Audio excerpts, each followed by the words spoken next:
let's review what you know so far about the Articles of Confederation. It is a constitution, the first U.S. Constitution, in fact, and it serves as a rulebook for the government. America was a lot like the typical teenager. They promised that they'd be nothing like their parents. So when the leaders of the former colonies finally did get the chance to set up their own government as the United States, they were mostly focused on trying to avoid what they had perceived as abuses wrought by an overly powerful government. The Articles of Confederation bound the states together in a loose league of friendship that permitted the states to retain nearly all government power. So the founders made the Articles weak on purpose. It held the United States together long enough for it to prevail in the Revolutionary War, but once the war was over, the League of Friends discovered that their loose confederation resulted more in fighting over money than ensuring their new nation would flourish. One of the biggest problems was that the national government had no power to impose taxes. They could request taxes from the states, but the states would often neglect that duty.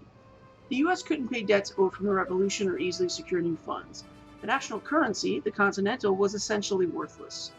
So let's hit up those primary sources and see what the Founding Fathers themselves were saying in regards to the Articles of Confederation and what we could do to fix the issue. As you follow along, you will write what problems the author describes and what he thinks the causes are. You will also say if the writer thinks they can be fixed, and if so, how. If you happen to miss that, that's okay. We will cover that in class as well. So make sure you get at least the summary of what the author is talking about. First, we have an excerpt from Federalist number 15, Alexander Hamilton, December 1st, 1787.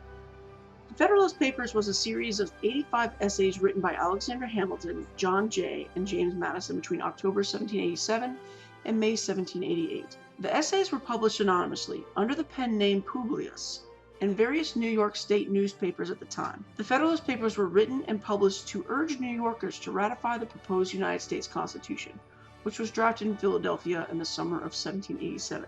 So they were trying to convince New Yorkers to replace the Articles of Confederation with this new United States Constitution.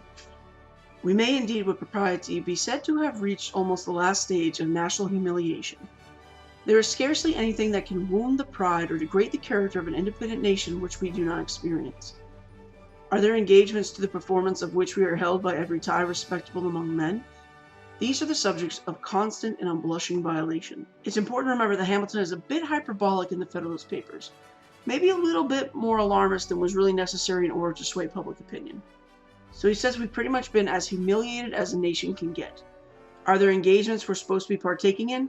Yes, and we violate that responsibility because we don't have the means to partake in them.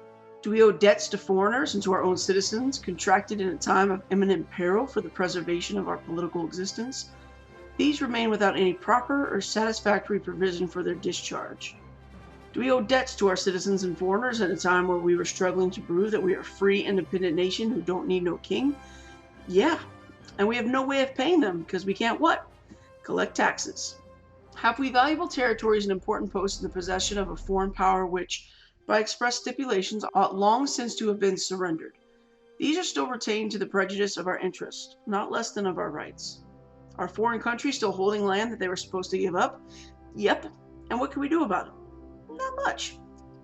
Are we in a condition to resent or repel the aggression? We have neither troops, nor treasury, nor government.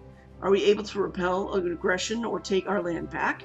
No, because we don't have the military power, we don't have the money, or a powerful enough government. Are we even in a condition to remonstrate with dignity? The just imputations on our own faith in respect to the same treaty ought first to be removed. So can we do anything about it while still maintaining our dignity? No, because the word imputation means accusation, so we're being accused of not even upholding our end of the treaty. So how can we force a foreign country to uphold their end of the treaty, which would require them to give up land? Are we entitled by nature and compact to a free participation in the navigation of the Mississippi? Spain excludes us from it. Is public credit an indispensable resource in time of public danger? We seem to have abandoned its cause as desperate and irretrievable. So Spain won't let us navigate the Mississippi River, and we can't do much about it because we don't have the military force. Public credit means respect and faith the public has in the government, and in the time of danger, it is extremely important to have the respect and faith of the public. Hamilton says that we just straight up gave up on even trying to get the respect of the American public. Is commerce of importance to national wealth? Ours is at the lowest of declension. Is respectability in the eyes of foreign powers a safeguard against foreign encroachments? The imbecility of our government even forbids them to treat with us. Our ambassadors abroad are the mere pageants of mimic sovereignty. So commerce, or the buying and selling of goods, is important to national wealth, and right now it's at the lowest point of deterioration. Respectability in the eyes of foreign countries is an important thing to have that deters them from attacking us.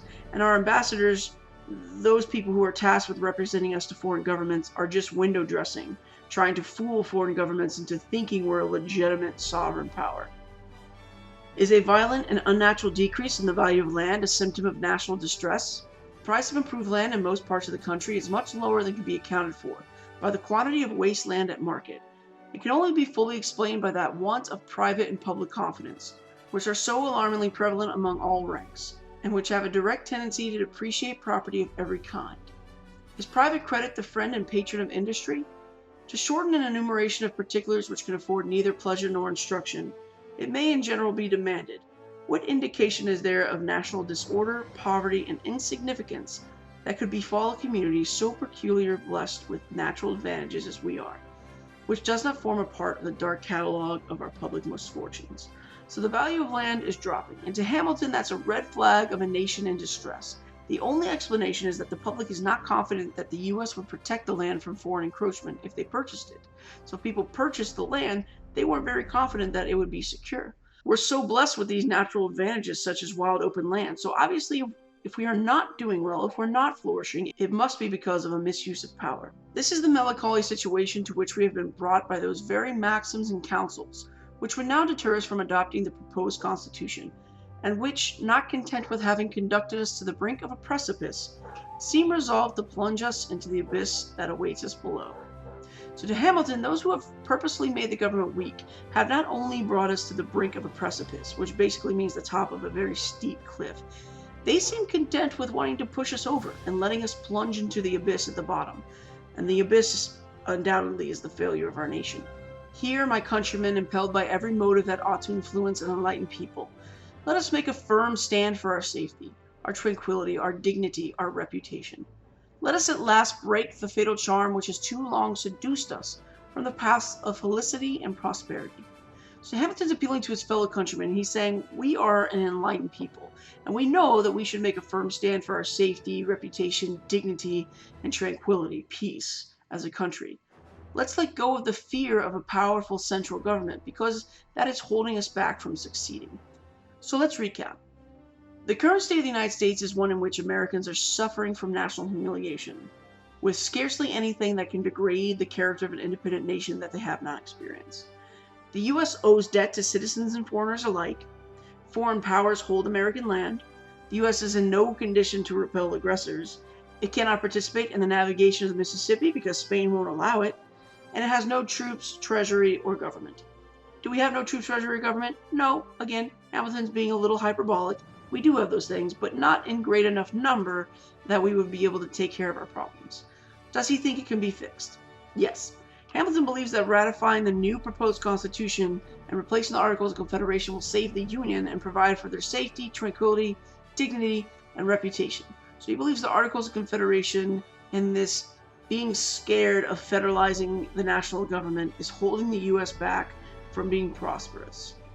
Now let's look at an excerpt from a letter to the President of Congress by Robert Morris in 1783.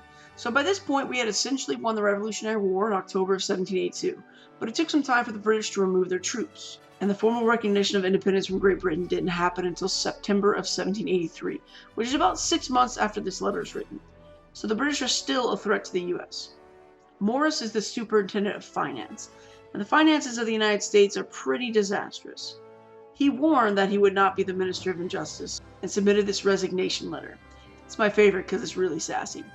I have gone into these few details merely to elucidate one position, viz. And viz or viz, I'm not really sure, we never use this word anymore, basically means I'm about to list some examples. That all the money now at our command and which we may expect from the states for this 2 months to come will not do more than satisfy the various engagements which will by that time have fallen due. So essentially, we only have enough money to pay for the debts that have come due for about 2 more months. And that's pretty much it. And we're going to be out of money. It is of importance that Congress should know their true situation. And therefore, I could wish that a committee were appointed to confer with the Minister of France. My reason for that wish is that every member of Congress may have the same conviction, which I feel of one important fact. that there is no hope of any further pecuniary aid from Europe. So Congress needs to come to terms with what is going on. So Morris is advising them to form a committee to confer or talk with the Minister of France.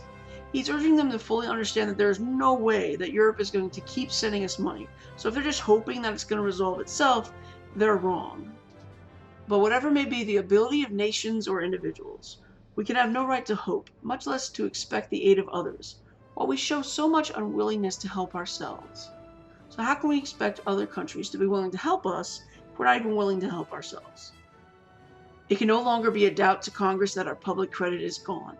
It was very easy to foresee that this would be the case, and it is my particular duty to predict it. This has been done repeatedly. I claim no merit from the prediction, because a man must be naturally or willfully blind who could not see that credit could not long be supported without funds. So Robert Morris is essentially telling them, I told you so. I warned you that this would happen, and honestly, it's not even particularly satisfying to be right, because only a blind man wouldn't have seen this coming. Of course the public is not going to trust or respect us if we can't even pay our debts. From what has already been said, Congress will clearly perceive the necessity of further resources. What means they shall adopt it is their wisdom to consider. They cannot borrow, and the states will not pay. So Congress must realize we need more resources, and how we get those resources is Congress's problem to figure out. But we can't borrow money from anyone, and the states aren't going to willingly pay taxes. And remember, under the Articles of Confederation, we can't force them to. The thing has happened which was expected. I cannot presume to advise. Congress well know that I never pretended to any extraordinary knowledge of finance, and that my deficiencies on this subject were a principal reason for declining the office. I have since had reason to be still more convinced of my competency because the plans which I did suggest have not met with approbation. I hope, therefore, that some abler mind will point out the means to save our country from ruin.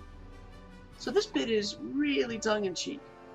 When Morris warned about us happened, and he's like, look, I'm not some finance genius. That's why I initially turned down the position that you offered, because I figured someone smarter than me would take it. But you insisted, so I took the position.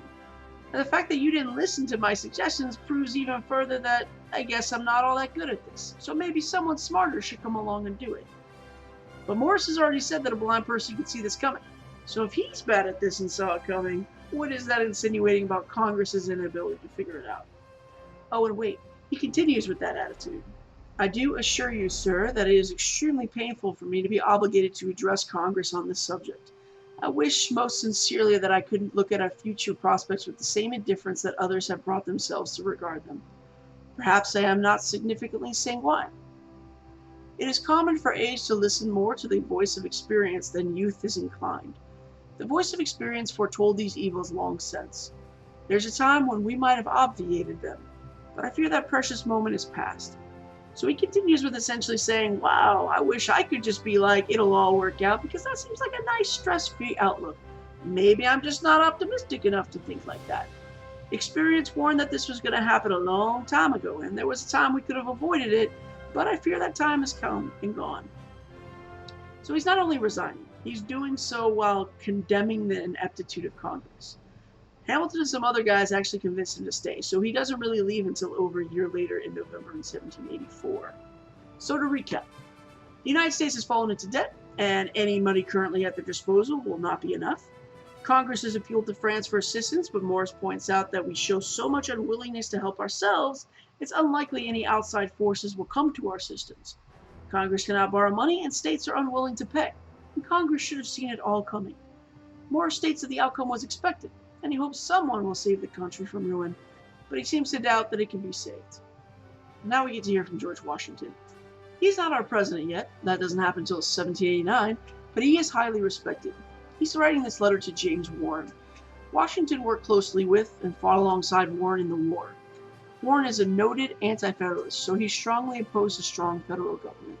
Dear Sir, the war, as you have very justly observed, has terminated most advantageously for America, and a fair field is presented to our view. But I must confess to you freely, my dear sir, that I do not think we possess wisdom or justice enough to cultivate it properly. The war is ended and we've won. Here Washington is using some farming metaphors. So we have a fair or good field in front of us, but Washington doesn't think that we have enough wisdom or justice to properly cultivate or prepare the land for crops. So we won, and we have the potential for an amazing country, but we're not acting with enough wisdom to ensure that we actually set up a strong enough country that will endure. Illiberality, jealousy, and local policy mix too much in our public councils for the good government of the Union. In a word, the Confederation appears to me to be little more than a shadow without the substance, and Congress a nugatory body, their ordinances being little attended to. We're too stingy, jealous, and experiencing too much drama for the good of our Union of States. And this next part is super important. Make sure you write this down, highlight it. Pretty sure I asked this specifically on the test. If not the test coming up, I'm pretty sure I asked it on the midterm. So, the shadow bit. The Confederation appears to me to be little more than a shadow without substance. So we're a country in name only. We're not actually acting like one. So we're more like the shadow of a country, and not a country itself. And Congress is relatively useless because they're not doing their jobs and passing laws. To me, it is a solecism in politics. Indeed, it is one of the most extraordinary things in nature that we should confederate as a nation, and yet be afraid to give the rulers of that nation, who are the creatures of our making, appointed for limited and short duration, who are amenable for every action, and recallable at any moment, and are subject to all the evils which they may be instrumental in producing, sufficient powers to order and direct the affairs of the same. So Washington is saying, we've done all this hard work. We fought a war, for God's sake. Yet we're afraid of giving power to the government we've set up. We made this creature, a creature of our own making that we've appointed for a limited time, and politicians are held accountable for any action they take. We can recall them at any moment, and recall means to remove them or essentially fire them. And if they inflict evil upon our nation, they are also citizens of this nation, so they are subjected to those evils as well. By such policy as this, the wheels of government are clogged, and our brightest prospects, and that high expectation which was entertained of us by the wondering world, are turned into astonishment. And from the high ground on which we stood, we are descending into the vale of confusion and darkness. So the wheels are clogged, and when wheels are clogged, we can't move forward. Remember, our entire existence is an experiment in liberty and freedom without the monarch. The whole world is watching us. We are placed on this pedestal, this high ground, and we're blowing it. The American experiment is failing, and we're plunging into confusion and darkness. Very bleak. George Washington has a very bleak outlook on what's going on. That we have in our power to become one of the most respectable nations upon earth admits, in my humble opinion, of no doubt. If we would but pursue a wise, just, and liberal policy toward one another, and would keep good faith with the rest of the world, that our resources are ample and increasing, none can deny. But while they are grudgingly applied, or not applied at all, we give a vital stab to public faith and shall sink in the eyes of Europe into contempt. We can easily become the most powerful country on earth if we would trust one another, and use our plentiful resources we have at our fingertips, and apply them wisely instead of being scared. If we don't, we lose the respect of the public and are hated by Europe. It has long been a speculative question among philosophers and wise men, whether foreign commerce is of real advantage to any country, that is, whether the luxury, effeminacy, and corruptions which are introduced along with it are counterbalanced by the convenience and wealth which it brings with it. But the decision of this question is of very little importance to us. We have abundant reason to be convinced that the spirit for trade which pervades these states is not to be restrained. It behooves us then to establish just principles, and this, any more than any other matters of national concern, cannot be done by 13 heads differently constructed and organized. The necessity, therefore, of a controlling power is obvious, and why it should be withheld is beyond my comprehension. Many wise men have wondered if it was worth creating a wealthy nation with foreign trade, and all the potential negatives that may come with it. But we are not all that worried about it. It's in our best interest to establish morally right principles, and that can't be done with 13 different heads of state. So it's difficult to run a country with 13 equal leaders. There must be a controlling, centralized power like a federal government, and Washington doesn't understand why people are fighting against that. So let's sum that up. While the United States have won the war, the liberty and fair deal to life that is presented is, in Washington's opinion, being squandered. We have confederated as a nation and appointed leaders who we hold accountable, but do not give them sufficient powers to order and direct the country's affairs. We have in our power the ability to become one of the most respectable nations on earth, but our ample resources are grudgingly or not at all applied, which makes us sink into contempt in the eyes of Europe. We have decided that the spirit of trade should not be restrained, and the principles needed to undertake such an endeavor cannot be done with 13 heads differently constructed and organized. Therefore, Washington believes that there should be a central controlling power, and withholding such an entity is completely beyond comprehension. Next, we have a letter to Elbridge Gerry from Rufus King. Yes, those are their names. This is in 1786. Elbridge Gerry is a politician and will later be a delegate from Massachusetts during the Constitutional Convention in 1787. He was pretty anti-federal government. Rufus King was also a politician and delegate from Massachusetts and favored a strong central government. We go on in Congress as when you left us. 3 days since October only have 9 states been on the floor. 8 are now here. When we shall have 9 is a melancholy uncertainty. I proposed a few days since that Congress should resolve that provided on a certain day sufficiently distant for information to reach all the states in season, the states were not represented as to give power to administer the government. Congress would adjourn without day. Something of this kind must be done. It is a mere farce to remain here as we have done since last October. Foreigners know our situation, and the friends of free governments through the world must regret it. So, it's been difficult to have all 13 states represented in Congress. Even 9 has been difficult, regardless of how long the states were given to send delegates. The lack of representation has made it impossible to administer government, and foreigners who support free government are aware of the situation, and they may even regret their support of the United States. Resolves have been passed upon resolves, and letter after letter has been sent to the deficient states, and all without the desired effect. We are without money, or the prospect of it in the federal treasury, and the states, many of them, care so little about the Union that they take no measures to keep a representation in Congress.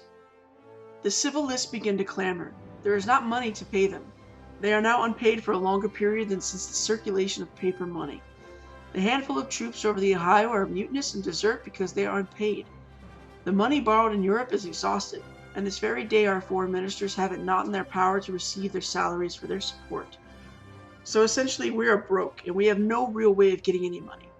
The states, many of whom don't really care about the Union of the United States, don't even try to send representatives to Congress. Government workers aren't being paid because there isn't any money, and they're starting to get listless. The military is starting to desert and become mutinous because they aren't being paid. The money we borrowed is gone, and even our foreign ministers aren't collecting a salary because we can't afford it. Where, my dear friend, will the evils consequent to this inattention in the states terminate? The people of the states do not know their dangerous situation. This torpor and inactivity should alarm the guardians of the people, but indeed the legislators seem the least attentive. Pray think of our situation and advise me. I can open my heart with freedom to you. You are now at home, and will be concerned in the government of the state. Can there be no means devised whereby Massachusetts can yield something to the common treasury? Since the organization of the Board of Treasury, the state has paid nothing. We are told of it in Congress. We justify by declaring that past exertions have exhausted us, but that we should revive when the states would accede to such commercial regulations as would place the American navigation on an equal footing with that of foreigners. When will the states start paying attention to what we need to do as a country to prosper? The people themselves don't fully grasp how dangerous the situation is. The legislatures, who are supposed to be the guardians of the people, are even less attentive to how dangerous it is. And then he asked his friend, who has gone back home to Massachusetts and is concerned with state government, isn't there anything you can do to persuade Massachusetts to pay something to the federal treasury, since they have paid nothing so far? The states justify not sending money to the federal government by saying they're exhausted by the cost of the war, and if the states would just do what needs to be done, American navigation could be on equal footing with that of foreign navigation, and we could do what a proper nation does to flourish.